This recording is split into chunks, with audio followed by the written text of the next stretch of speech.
Olá pessoal, tudo jóia? Tudo bem? Satisfação enorme começar um projeto que imagino eu que será de sucesso. Afinal de contas, eu estou fazendo um investimento pessoal bastante significativo nisso e trazendo logo de cara uma pessoa que vai abençoar esse podcastro com chave de ouro, que é o nosso querido amigo Padre Hudson, está aqui na bancada junto com a gente. E nesse projeto a gente sempre vai estar trazendo um comunicador, um apresentador, alguém ligado na área de comunicação, para estar, né, ajudando a gente a conduzir esse bate-papo aqui no podcast. E hoje, nessa estreia, já tenho o privilégio também de estar recebendo esse camarada que é polivalente, né? Faz de tudo um pouco. Nosso querido Lobato Bato. Obrigado, Lobato. Seja bem-vindo.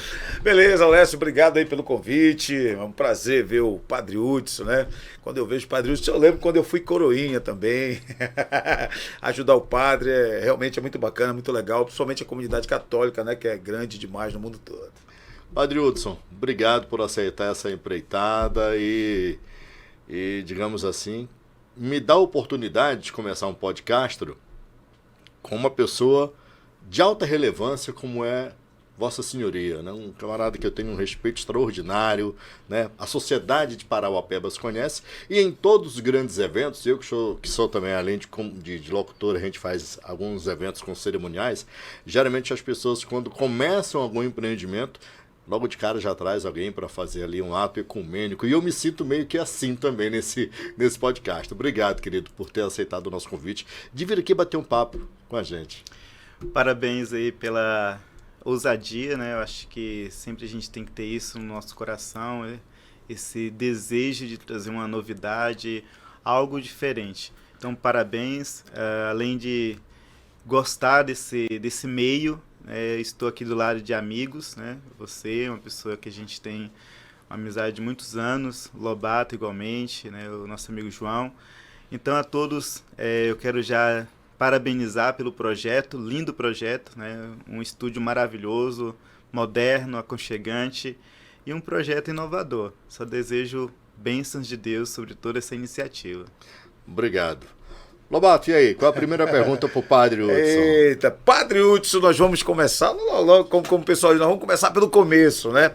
Como é que surgiu essa ideia de repente, o Hudson, uma pessoa comum, entrar no seminário, numa cidade? Isso aconteceu onde? Aconteceu aqui mesmo, em Parauapebas? Como é que começou essa história para te descobrir esse chamado?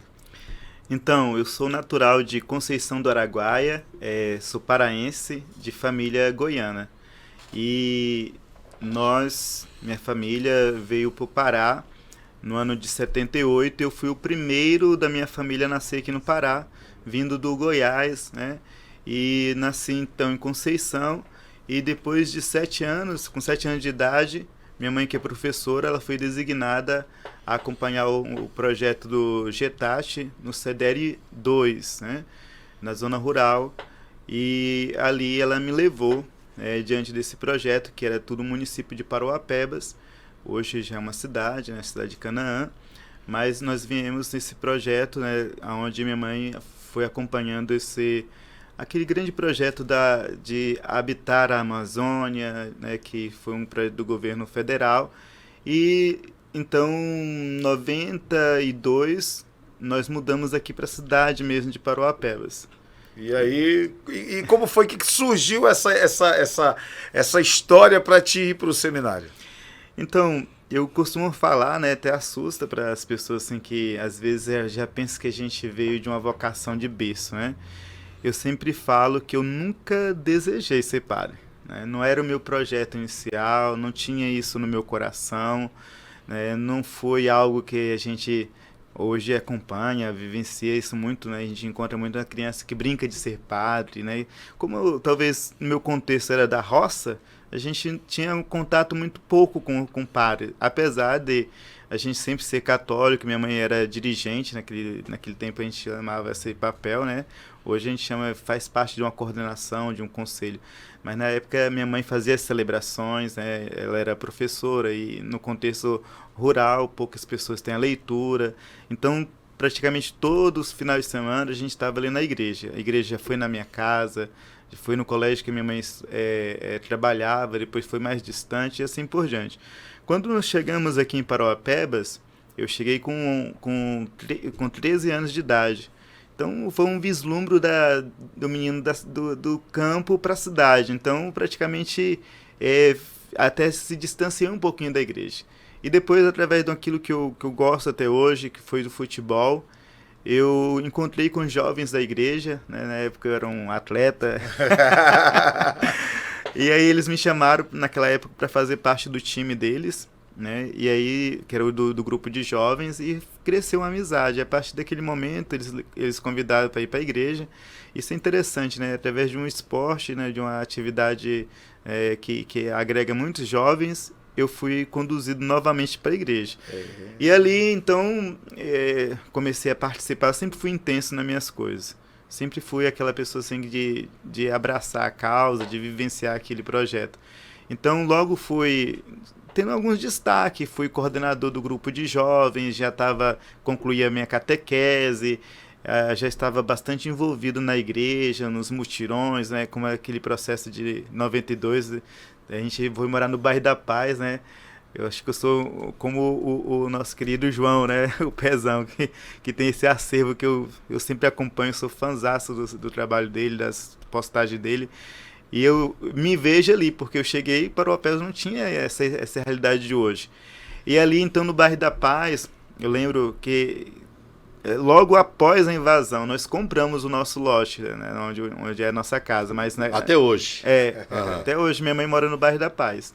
Mas ali ainda estava naquele contexto de invasão. Inclusive, minha família foi muito resistente de comprar a casa no bairro da Paz. Hoje todo mundo mora no bairro da Paz. Chamava de invasão mesmo naquela época, né? Bairro da Bala, enfim. E ali eu cresci naquele ambiente ali. Hoje tenho muitas amizades desde aquele tempo, né? Outros tantos já mudaram, vieram a óbito. Mas assim, para resumir, né? Eu não pensava, e depois com o meu envolvimento na igreja, então fui chegar um convite para participar do encontro de vocacionados. Isso eu já estava com 17 anos. Aí perguntaram se eu queria ser padre, eu falei que não, né? Eu não pensava, não tinha esse desejo no meu coração, então fui participei de 2 anos desses encontros, em Marabá, aqui mesmo na área, né? Eldorado, Curionópolis, Canaã. E depois, quando eu arrumei meu primeiro emprego, foi interessante, isso fica muito na cabeça da gente. Arrumei meu primeiro emprego e eu já estava com afinidade bastante grande com o padre, e fui lá para ele abençoar meu crachá. E o teu primeiro emprego foi? Em Carajás. Em Carajás. E aí, quando ele olha aquele crachá e fala assim, mas você não vai ser padre? Aí foi uma crise. Ali foi aquele choque, eu fiquei muito instável, fiquei muito balançado. Certo que eu trabalhei 17 dias, né? Aquele negócio foi tão forte, aquele convite, aquela indagação, né? Aquele embate, né? Aquela proposta diferente. Trabalhei 17 dias e aí conversei bastante com a minha mãe, então fui para o seminário, né? Passei 6 meses em Belém, em Marabá, e logo em seguida fui para Belém, onde eu fiz a minha formação em 7 anos. 7 anos fiz a formação, filosofia, teologia, e aí vim como diácono para Curionópolis, fui ordenado diácono aqui, fui para Curionópolis trabalhar, trabalhei 6 meses lá, isso em 96 para 97, e quando foi 97, em julho de 97, dia 14 de julho, fui ordenado padre, e para minha surpresa, sem o meu desejo, expressar essa vontade, eu fui designado a trabalhar aqui em Parauapebas, até hoje estou aqui, 15 anos de padre. E qual foi o momento mais difícil no seminário? Tudo é um processo e tudo é a mão de Deus. A gente nunca leva ao acaso, né? Por exemplo, foi a minha primeira saída de casa. Eu estava um menino de 20 anos, um jovem, né? Eu entrei no seminário com 20 anos. Então, nunca tinha saído de casa, nunca tinha ficado longe da minha mãe mais de 30 dias, nunca. E eu sempre fui muito apegado, como sou filho único, outra realidade diferente, né? Porque um filho único é igual ir pro exército, né? Nem permitido é. Então, eu nunca tinha saído de perto da minha mãe, eu tinha muitas restrições alimentares, né? A partir daquele negócio do gosto da gente, né? E isso para mim foi uma barreira, né? E como eu nunca tinha saído, era muito apegado, minha mãe também desejava que eu desapartasse, né? Cortasse aquele cordão umbilical mesmo, porque ela me via também muito apegado a ela. Assim, ao ponto de nunca ficar longe, não se sentir bem, adoecer se eu Era ficasse mimado. longe. Era mimado. Bora Fazer esse falar bem desmame. popular. Fazer esse desmame. E olha que interessante. Aí, o projeto de Deus. Então, isso para mim era uma barreira, né? E quando eu cheguei no seminário, era 70 seminaristas. E aí a comida era aqueles tachão para 70 homens que comem bastante, né? No caso, jovens. E aquela panela grande, aquelas coisas, né, diferentes da minha comida. E de repente eu peguei na segunda semana, estando em Belém, longe, eu peguei dengue. Né? E aquele tempo tava naquele processo da dengue, né, muito pesada, ainda tava naquela descoberta dos remédios, tal, Tilenol, que dava uma coceira. E aí tinha uma senhora de 70 anos que trabalhava no seminário, Dona Inaura, ela meio que me adotou como filho. Ninguém tinha direito no seminário de ter uma comida diferente. E ela começou, como eu passei aquele processo de 2 ou 3 semanas doente, e ela que fazia essa interlocução com a minha família, dando notícias, e ela fazia as comidas para mim. Levava no quarto, tal. Fiquei bastante mal, né? Acho que todo esse processo emocional de estar distante também. E aí o certo é que eu era o único privilegiado com a comida diferente. Por Deixou exemplo, de ser mimado em casa e foi ser mimado lá. Hoje, se eu for em Belém e não for visitar ela, ela fica doente. Ela se tornou uma segunda mãe. Foi. E ela se intitulava assim, Dona Inaura, um carinho enorme que eu tenho por ela. E aí ela pegava minhas roupas, até as roupas, né, cueca que não lavava. Roupa íntima, né? E ela lavava, né? Era assim, um processo diferente que eu tinha, um tratamento diferente dos demais. E isso ali fez com que eu me adaptasse, porque era para mim uma barreira. Né? Por exemplo, uma comida você que é paraense, o tamatá. Ali era toda semana, tinha aquele, para nós aqui, cascudo, eu não conseguia. Um caldo de tamatá, meu amigo, levanta qualquer um. É louco. Aí, carne de gado eu não comia. Hoje eu como, né? Mas eu não comia antes. Eu era mesmo bem diferenciado na comida. Eu não comia carne de gado, essas coisas assim. Hoje a gente entrou num processo também de ressignificar tudo isso e a gente... eu como bastante já, não tenho nenhuma restrição hoje, mas naquele tempo foi uma barra. E para mim foi uma dificuldade isso. Também a questão dos estudos, Parauapebas naquela época tinha um estudo bem precário, então eu tive muita dificuldade na faculdade, né? E depois a gente foi desenvolvendo também. E como foi se abdicar de todas as coisas mundanas para aceitar essa nova vida, né? Né? Porque você, como você mesmo disse, você é uma pessoa comum, porque geralmente o que acontece? Geralmente, agora não, que agora já existem meninas, mas antigamente o jovem ele vinha, aí ele ia ser coroinha, né? Coroinha ou acólito, depende da cidade que chamam ele ia ser coroinha, o acólito e tal, e ele começava a vivência dele ali, né? E dali era um passo pro seminário e tal. E aí, porque ele vive isso o dia a dia, né? Na missa e tal. E aí você não, veio de todo um processo diferente e tal. E como é que foi? Chegar no seminário, chegar desmamando, né? Adoecendo, chegar num lugar diferente, começando a uma vida completamente diferente e, poxa, realmente eu vou largar tudo e vou seguir isso aqui. Então, é uma pergunta muito interessante, a saber assim, que nós somos normais, né? Muitas pessoas até pensam que a gente toma um remédio, alguma coisa. Não, a gente é trabalhado, a gente é acompanhado, então tem a formação, né? Tem todo um processo de formação, onde a gente vai trabalhando essa questão afetiva, né? A gente vai sendo instruído como lidar com todo esse processo. Vontades, desejos, você nunca deixa de ter. Até mesmo é estranho quando alguém fala assim, você não sente vontade. Vontade é demais, né? Tá no corpo inteiro. Mas aí você tem um projeto maior. Então você tem formadores, você tem acompanhamento psicológico, você tem um diretor espiritual Isso não pode deixar de ter na formação. Porque assim, você vai ser ali, como se diz, instruído a lidar com esses sentimentos, né? E principalmente, você tem que saber que você é uma pessoa do povo, então você vai estar no meio do povo. Não é o fato de se isolar, não existe isso. Você tem que saber até mesmo se comportar como tal. Por exemplo, eu lembro muito bem o que meu diretor espiritual falava. Você tem uma irmã, você tem uma mãe, né? Eu não tive a presença paterna de um pai. Minha mãe se separou, depois soube que ele havia falecido. Então, praticamente fui criado com mulheres, né? Vamos se dizer. Então, ele até falava assim, então você sabe, você lidar com esse meio. Então, você tem que saber também e entender que na igreja o público maior vai ser de mulheres. Então você vai ser tentado toda hora, né? Como se diz. E aí é a questão de você realmente rezar, você realmente focar naquilo que você quer e viver essa proposta por algo maior, né? Uma vez que a igreja nos orienta a vida celibatária, a de fato viver integralmente para a igreja, sendo um religioso, né? Sendo um padre. Padre Hudson, deixa eu aproveitar para tocar em outro aspecto aqui nesse nosso bate-papo.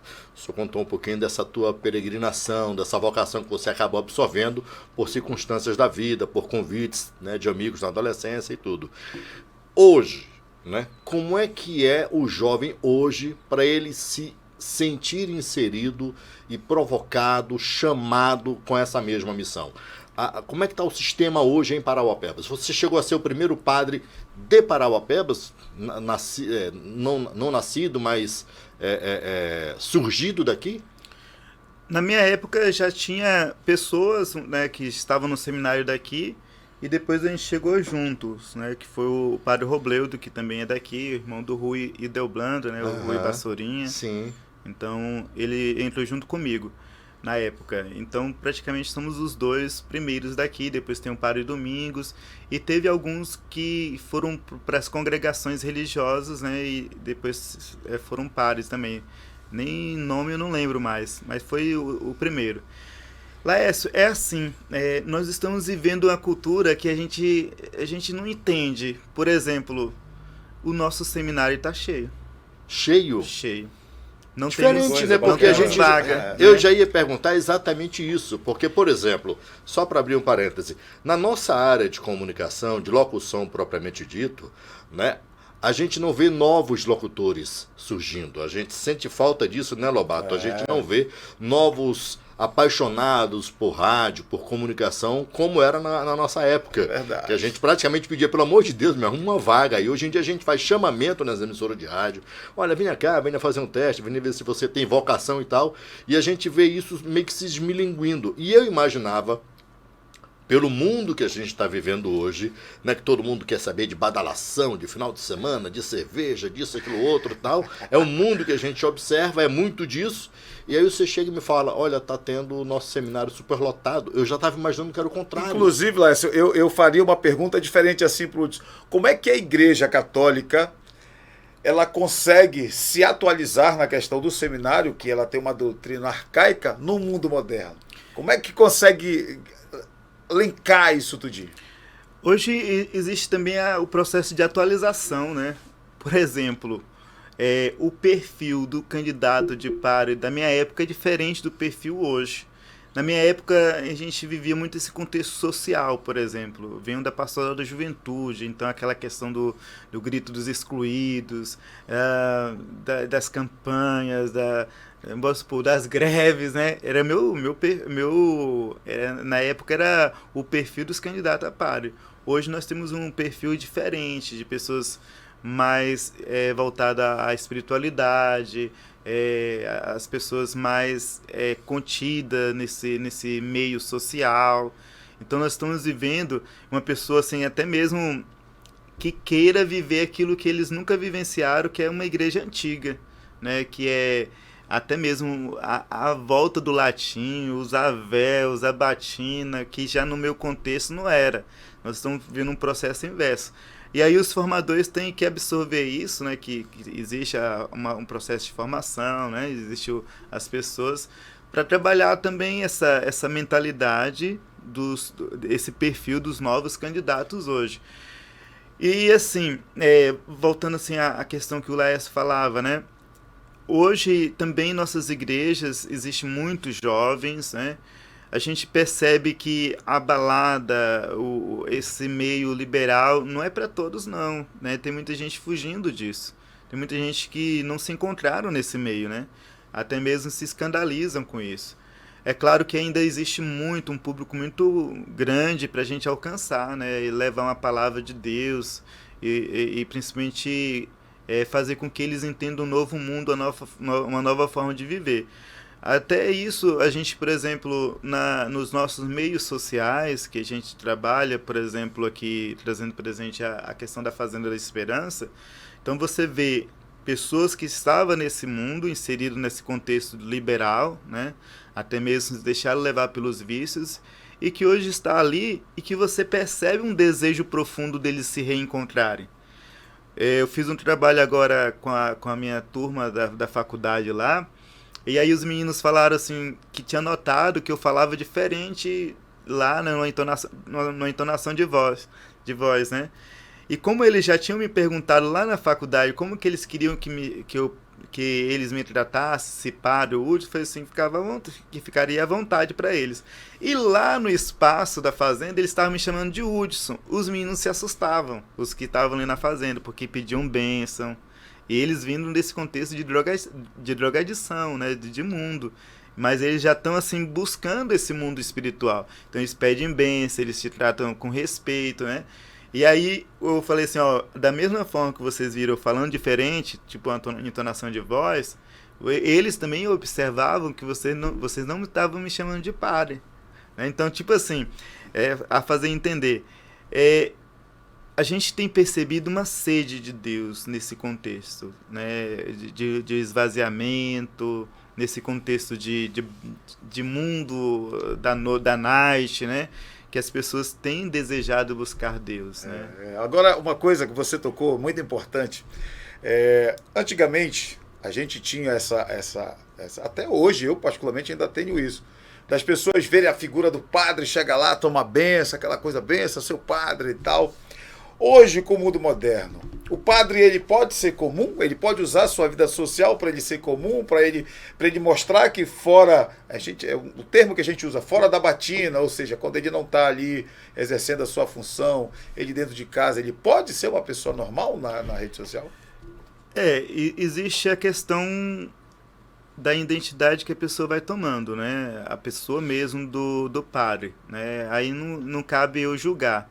Eu, na minha maneira de ver, eu não acho legal, né? Eu acho que tem que ter uma diferença, acho que tem que ter uma certa postura, né? Mas aí cada padre vê de acordo com o seu ponto de vista, né? De acordo com aquilo que ele alimenta, né? Mas assim, a gente tem que ter postura. Eu não posso, de repente, estar numa situação assim até mesmo que as pessoas não me vejam como padre. Eu não deixo de ser padre aonde quer que você esteja, você é padre, né? E eu acho assim que isso também é uma diferença que as pessoas notam, porque elas querem isso, uma postura sua. Eu quero caçar uma palavra para dizer assim, por exemplo, eu não posso chegar de short, sem camisa, né, em algum lugar assim, que tem que ter uma certa postura, de fato uma maneira de me apresentar, entendeu? Porque geralmente, de qualquer forma mantém o respeito, né? E a figura do padre ela tem uma relevância muito grande, né, perante a sociedade. Esses dias eu estava prestando atenção, indo e voltando de Belém, que cada cidadezinha que eu passava, na pracinha tinha uma igreja ou uma capela, né? E aí mostra o quanto a nossa cultura ela ainda é muito forte nessa questão católica, né? E o Hudson? A igreja ela tem um papel muito relevante na própria urbanização desses lugares, até mesmo no contexto rural, né? De acompanhar as realidades, as localidades. tipo como um pioneirismo, né? Antigamente a igreja praticamente chegava junto nesses bairros, né? Hoje, com a especulação imobiliária, praticamente a gente perdeu a centralidade dos bairros, né? Para adquirir um espaço, ou seja doado ou comprado, né? Mas é muito importante ter uma igreja, seja católica, seja evangélica. Eu acredito muito que, eu até uso esse jargão, né? De que onde tem uma igreja, a gente fecha 10 portas de lugares ruins, né? É verdade. Então, Agora a gente você tem a falando, presença da nisso, igreja. e eu acho um negócio muito bacana, quantas igrejas em Parauapebas você construiu do zero? É interessante. Eu cheguei então a ser padre em 2007. Então naquela época era uma paróquia só, né? Quando eu entrei no seminário há 7 anos, era uma paróquia só. Eldorado, Curionópolis, Canaã e Parauapebas. Era uma paróquia só, era assistida por 2 padres e as irmãs. Depois foi criando essas paróquias nessas cidades, e Parauapebas, toda a cidade de Parauapebas era uma paróquia só. E aí eu fiquei como vigário 3 anos com o padre Luizão, e logo na saída dele eu fui criando as paróquias, né? Então eu criei primeiro a paróquia São Francisco, depois eu criei a paróquia de Carajás, e depois criei essa paróquia que eu estou hoje, que é a paróquia Cristo Rei. E assim a gente foi pegando essa questão do crescimento, né? Esse boom que Parauapebas estava naquela época, principalmente com a cidade de Jardim, Nova Carajás, o bairro Amazonas, que foram os bairros planejados a partir daquele contexto que antes eram as invasões, né? Eu até falo assim que foi uma estratégia para cessar um pouquinho as invasões, a questão dessas imobiliárias criarem esses espaços urbanos e urbanizá-los, né, para depois comercializar. E depois com toda aquela proposta de parcelamento, onde as pessoas viviam muito nessa questão do aluguel, todas as casas... E era tudo inflacionado, né? Todas as casas tinham kitnet atrás das suas casas, você praticamente tinha várias Cada lote famílias. tinha 10 famílias. Então foi surgindo esses loteamentos, as pessoas deixaram de morar em aluguel, né, e foram comprando lá. E aí foi nesse contexto que a gente foi acompanhando com a igreja. E aí eu nem sei mais quantas igrejas a gente foi construindo, né? Porque... Mas hoje, uma base mais ou menos de quantas? Se formos olhar, mais ou menos umas 20, né? Muita, hein? Muita 20 coisa. igrejas, tem muita gente que não sabe disso. Deixa eu aproveitar para a gente abordar outros assuntos aqui, que o tempo vai avançando, a gente vai ficando, né, receoso de a gente não conseguir abordar tudo. Por exemplo, você estava falando agora há pouco dos colegas de universidade. Existem várias profissões, e eu coloco a função de padre como uma profissão. A gente precisa estar se atualizando, a gente precisa estar se modernizando e tal. Você estava falando que está fazendo uma faculdade, que faculdade é essa? Então, para ser padre a gente faz 2 faculdades, né? Sim. A faculdade de filosofia são 3 anos e teologia são 4 anos. Então a formação Não são concomitantes, tanto que você falou que são 7 anos de formação, é isso? 7 anos, não tem como abdicar isso. Uhum. Toda pessoa para ser E padre... primeiro uma, depois a outra. Primeiro uma, depois a outra. Uhum. E depois eu passei 12 anos sem estudar, né? No processo da teologia, me aconteceu uma situação bem delicada, né? Porque temos que fazer o TCC, e ali para fazer o TCC, eu estava lendo mais ou menos 50 páginas de livro por dia, né? E eu entrei no staff de leitura, eu não conseguia mais ler depois que concluí o meu TCC.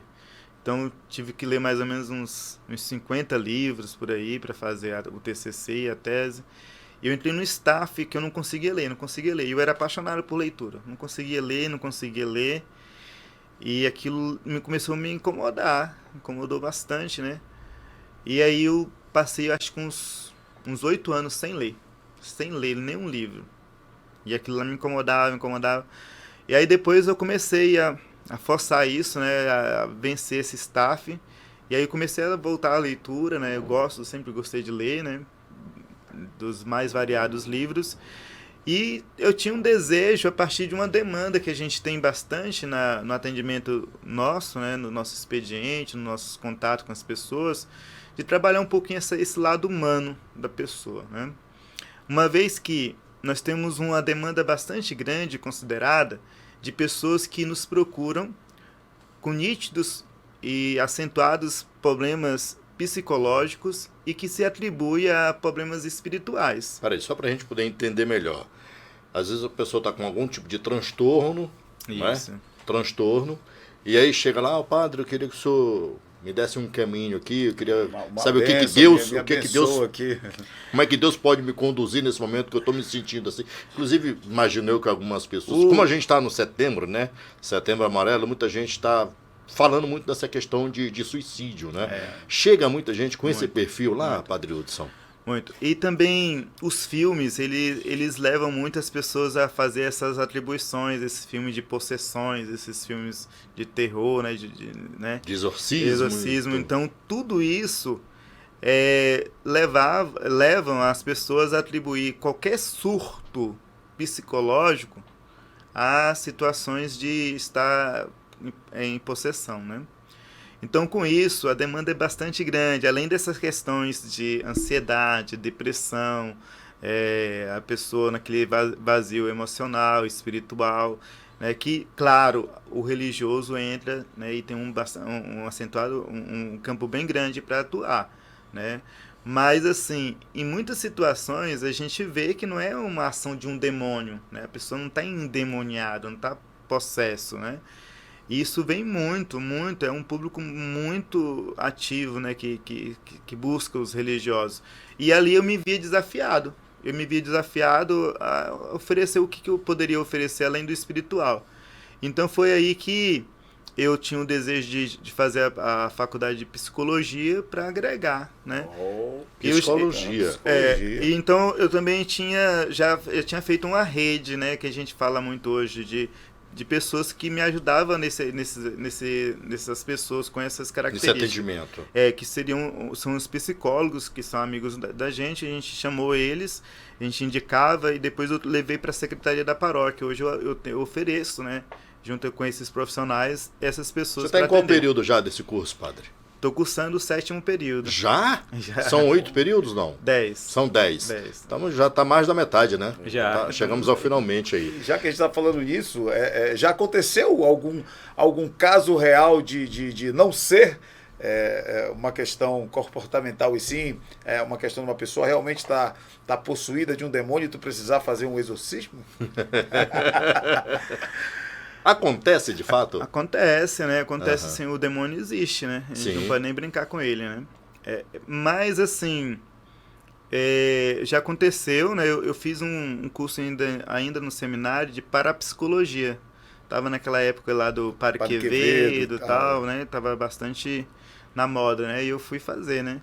Então ele nos ensinava como é que abordava, como é que poderia a gente fazer as intervenções. E eu já cheguei a fazer essas intervenções.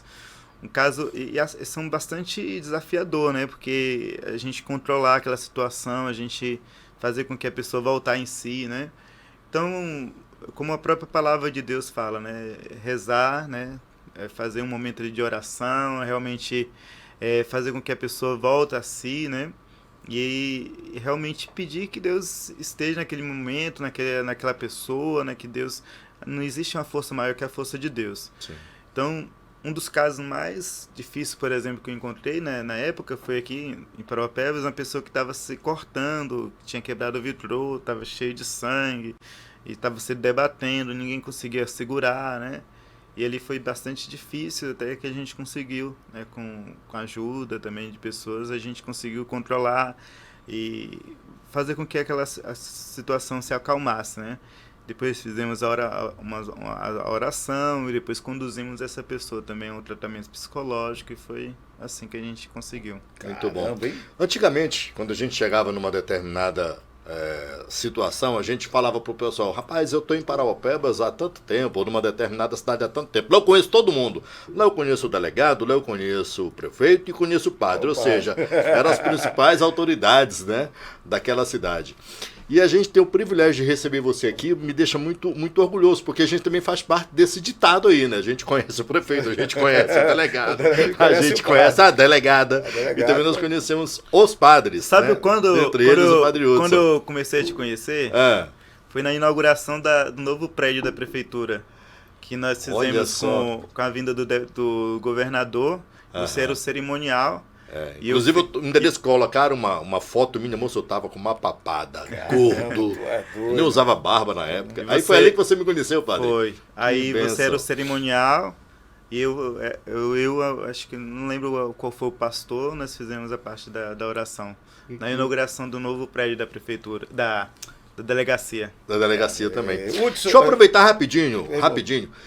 A presença da Igreja Católica em evento público é comum.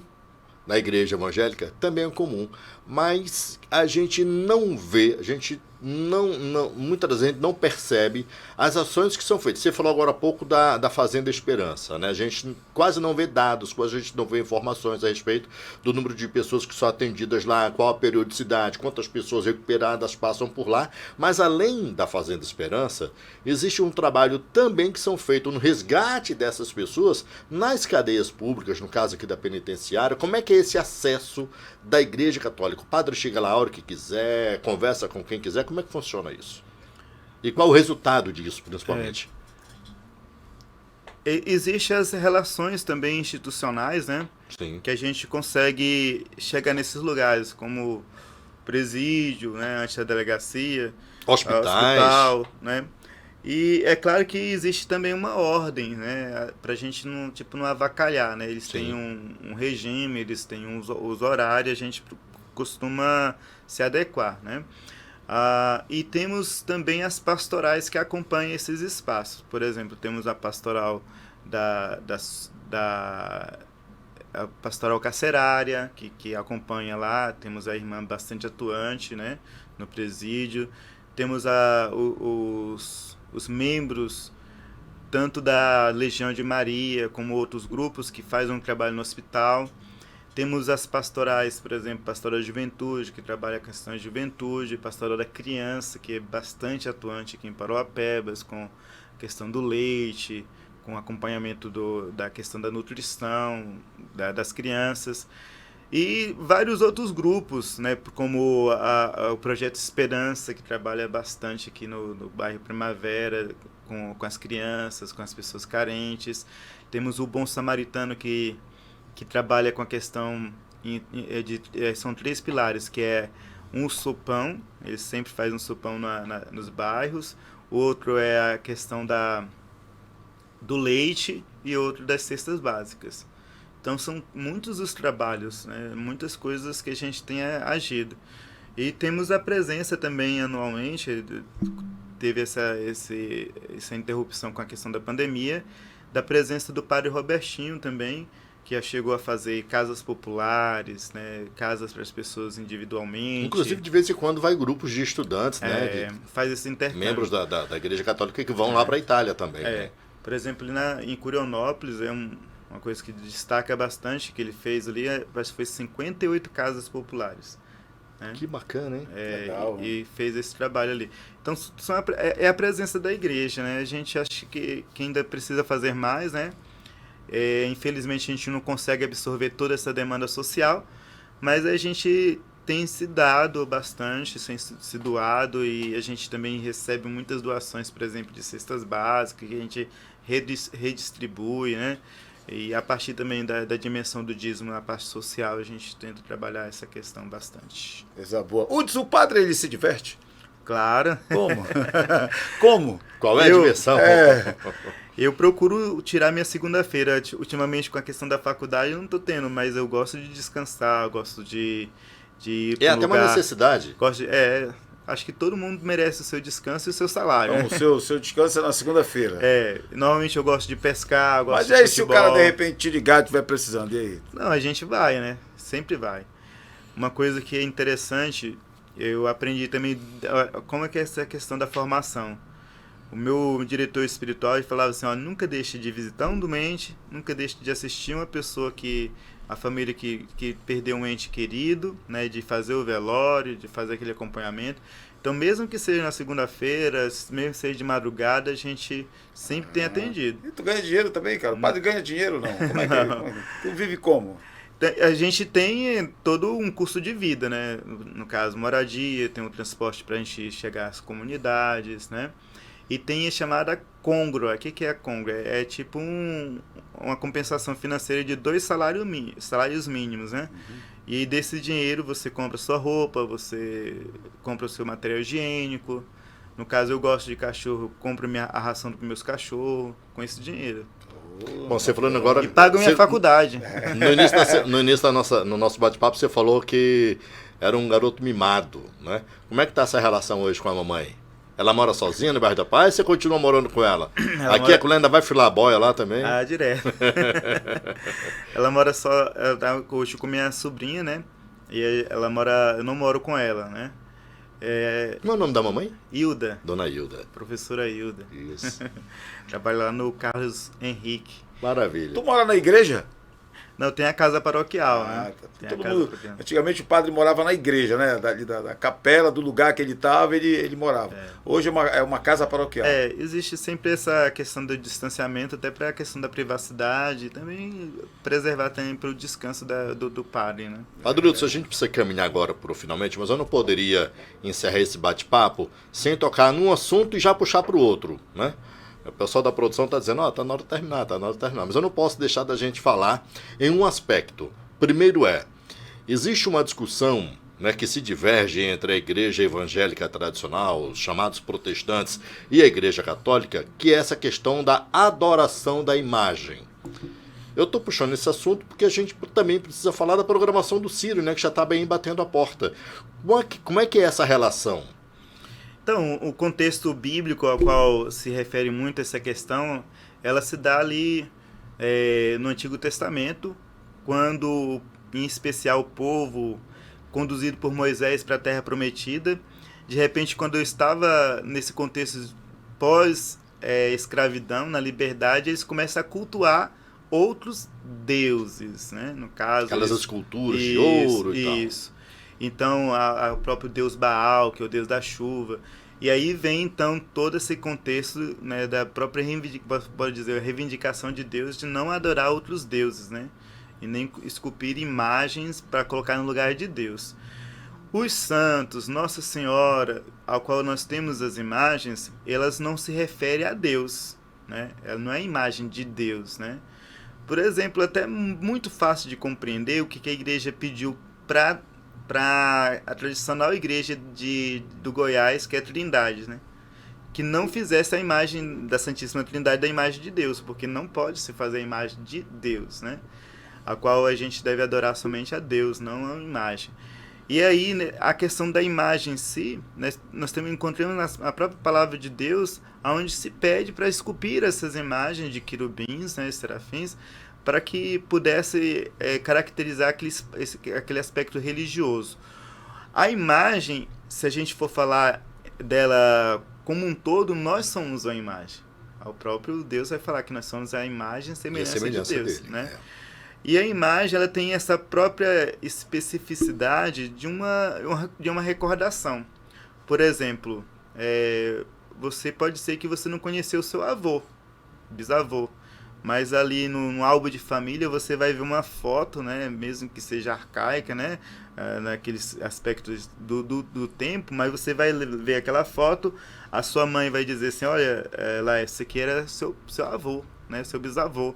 Você vai ver, até você vai ver traços que você parece comigo. Serve como uma referência.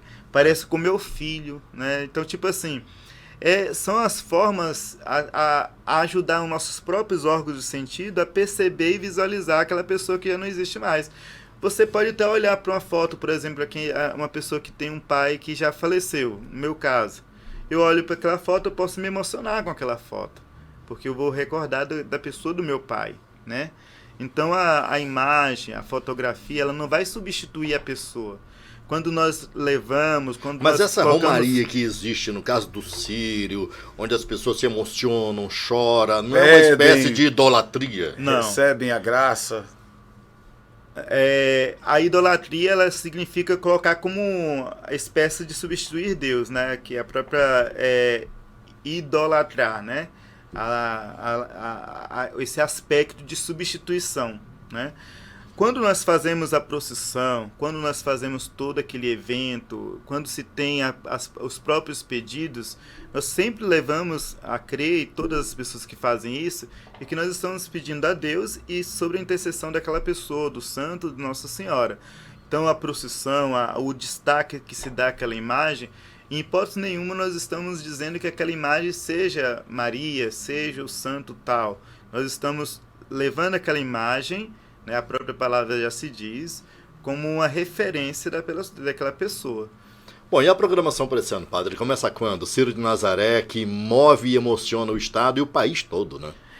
É um momento muito esperado, né? A gente sempre tem um apreço muito grande para esse momento, como um grande momento de evangelização.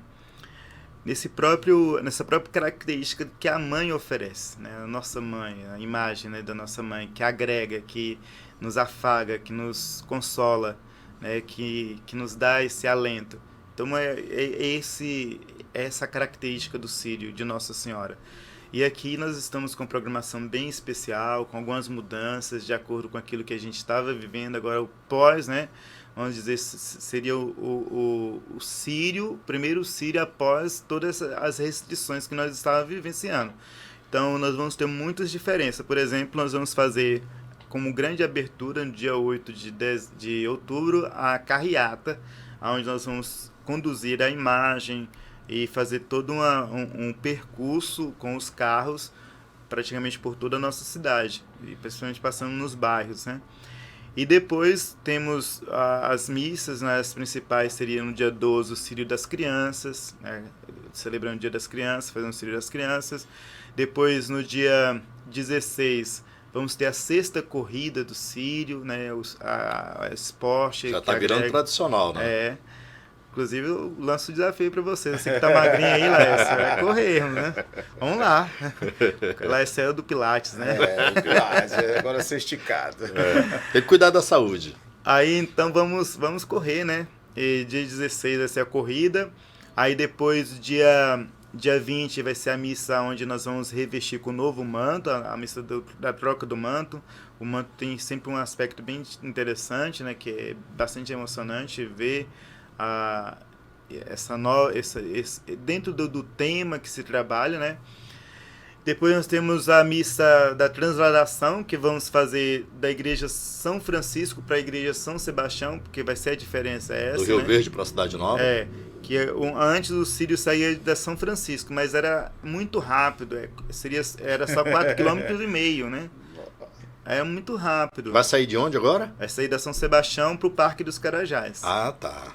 Então vai ser um percurso pagar maior. Promessa mesmo, né? O cara vai aumentar 3,5 km. Agora o cara vai pagar a promessa. Porque era muito rápido, chegava muito cedo. O nosso Sírio começa às 17 horas, por volta de 7h30 já chegava lá. A gente quer alongar um pouquinho, até mesmo para a gente ir no próprio percurso, ir trabalhando a questão do tema, rezando, pedindo a bênção de Deus sobre a nossa cidade. Não é nada sacrificante e que expõe demais as pessoas nós que vamos caminhar. E o horário ajuda muito, né? Final da tarde, o sol já ali arrefecendo, a temperatura diminuindo. É isso mesmo. Padre Hudson, obrigado por ter vindo novamente. Eu não vou me cansar, né, de estar te agradecendo. E saber dessa novidade, né? Um camarada com a irreverência que é Lobato. Também já passou pela Igreja Católica sendo coroinha, Lobato. Coroinha. Mas eu ia contar um detalhe aqui, mas eu não vou contar, porque pode influenciar os jovens ali, a gente vai querer fazer e não vai mais. Mas eu cheguei, inclusive, a... Não vou contar isso aqui. Eu vou deixar para outra oportunidade, quando o Hudson voltar aqui, aí eu vou contar. Deixar esse gostinho de quero mais. Mas sou católico e tudo mais, enfim. O Lobato, a gente conversa bastante, e uma dessas conversas ele falou até mesmo que essa irreverência dele surgiu dentro da igreja, nos teatros, programações da igreja, né? Acabei descobrindo que eu tinha essa facilidade de comunicar com as pessoas na missa com crianças, porque na época o padre ele não explanava o evangelho, ele esperava a gente contar uma historinha. E em um determinado momento a equipe não foi para a missa. E aí eu tive que contar a historinha. Então eu peguei uma batina, coloquei o microfone no pedestal do padre e contei a historinha. E deu tão certo. E aí eu acabei ficando 4 anos contando a historinha na missa das crianças, só que tinha que ter tudo a ver com o evangelho. Eu pegava a reflexão do legionário, né, que é o domingo, o padre sabe, os católicos sabem como é que é. Eu pegava aquela reflexão e montava aquela história que tinha ali do evangelho das crianças para uma questão bem mais atual, usando o nome dos catequistas. E, cara, foi sucesso, foi demais. Como sempre, as coisas que você faz viram sucesso. E aí eu fui coroinha com muito orgulho. A minha vontade era de ser coroinha. Inclusive o pessoal que tá assistindo o podcast aí em Belém, Coraci, vai saber, né? Na minha época eram mais de 150 garotos que foram coroinhas e tal. Então, enfim, era bacana. Eu gostava, eu amava. Minha família, bem tradicional católica, eu acho bacana. Só não fui padre. Eu caí dentro do Lago do Peixe no seminário, mas não virei padre, não. Não fui, não consegui. Gente, obrigado aí por vocês terem vindo aqui participar desse bate-papo com a gente. Padre Hudson, espero que o senhor volte aqui quantas vezes for necessário, inclusive para a gente falar um pouco mais dessa trajetória e de um assunto que me chamou muito a atenção nesse bate-papo, que é esse aconselhamento. E quando você estiver finalizando essa formatura de psicologia, a gente falar um pouco mais, inclusive, de como é que isso pode ser trabalhado no dia a dia da sociedade. Obrigado, querido. Obrigado, Laércio, Lobato, João, a todos aqueles que vão estar acompanhando, os anunciantes. Vai ter anunciante? Se Deus quiser. Vai ter a mesbla, o pessoal da mesbla vai. É o novo, hein, moleque? Deixa eu aproveitar e mandar um beijo para minha esposa. Olha, minha esposa. Você falou em patrocínio, né? Eu lembrei da Zou Kids, aqui na Cidade Nova, ao lado da Casa Lotérica, né? Uma loja de roupa infantil. Você vai lá, vai ter muita coisa bacana. Deixa eu aproveitar também para fazer o merchan. Meu amigo Patrick aí, da oficina do Patrick. Um abraço, meu querido. Carro quebrou? Pode levar no Patrick que ele dá um jeito. Valeu, Lobato. Obrigado, querido. Valeu, obrigado. Obrigado pelo convite, Laércio, sempre que precisar. Estamos aqui, ainda mais com esse açaí geladinho que está ali na geladeira. Vocês não sabem como é esse bastidor aqui. Grande abraço para você. Eu espero que o Hudson termine a participação dele. Não, a participação dele dando a bênção como padre. Lógico, né? Para poder deixar. Aliás, vou deixar o Padre Hudson encerrar o primeiro podcast hoje aqui. Vai lá, padre. Valeu, gostei bastante. Espero que tenha também alcançado as expectativas. Aqueles que não conheciam possam conhecer um pouco mais. E desejar sucesso, que seja esse espaço a acolher tantas pessoas por aqui, a passar, a contar suas histórias, motivar o nosso povo. E que aqueles que estão nos acompanhando sejam abençoados por esse nosso Deus, ao qual nós rendemos toda a honra, toda a glória e todo o louvor. E nesse mês de setembro, que Deus também toque no coração das nossas pessoas para se reencontrar, para ressignificar suas emoções e principalmente encontrar muitos, infinitos motivos para viver. Deus é o Deus da vida. O tradicional gesto. Que Deus nos abençoe em nome do Pai, do Filho e do Espírito Santo. Valeu, obrigado. Valeu. Tchau, gente.